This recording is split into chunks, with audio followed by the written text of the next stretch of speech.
Why do you think that is? I mean, why is that? I mean, is it just because people are lazy today, or they're bored? I mean, are we just like bored, spoiled children who've just been lying in the bathtub all day, just playing with their plastic duck, and now they're just thinking, well, what can I do? Okay, yes, we're bored. We're all bored now. But has it ever occurred to you, Wally, that the process that creates this boredom that we see in the world now may very well be a self-perpetuating, unconscious form of brainwashing created by a world totalitarian government based on money, and that all of this is much more dangerous than one thinks, and it's not just a question of individual survival, Wally, but that somebody who's bored is asleep, and somebody who's asleep will not say no?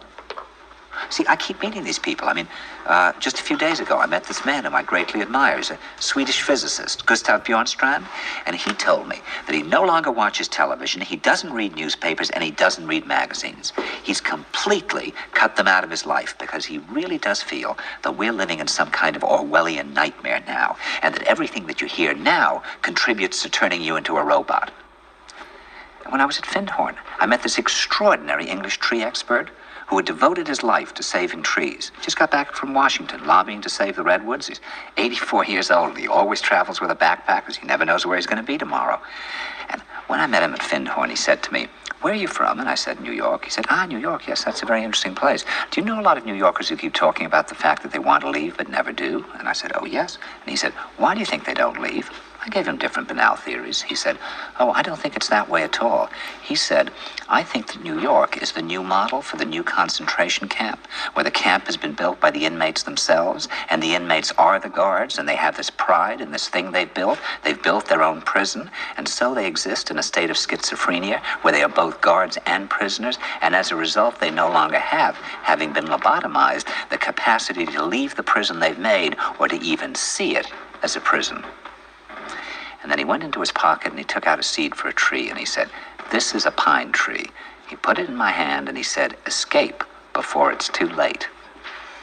See, actually for 2 or 3 years now, Chiquita and I have had this very unpleasant feeling that we really should get out. And we really should feel like Jews in Germany in the late 30s. Get out of here.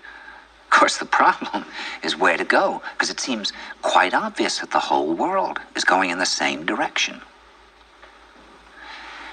See, I think it's quite possible that the 1960s represented the last burst of the human being before he was extinguished, and that this is the beginning of the rest of the future now, and that from now on there'll simply be all these robots walking around, feeling nothing, thinking nothing, and there'll be nobody left almost to remind them that there once was a species called a human being, with feelings and thoughts, and that history and memory are right now being erased, and soon nobody will really remember that life existed on the planet.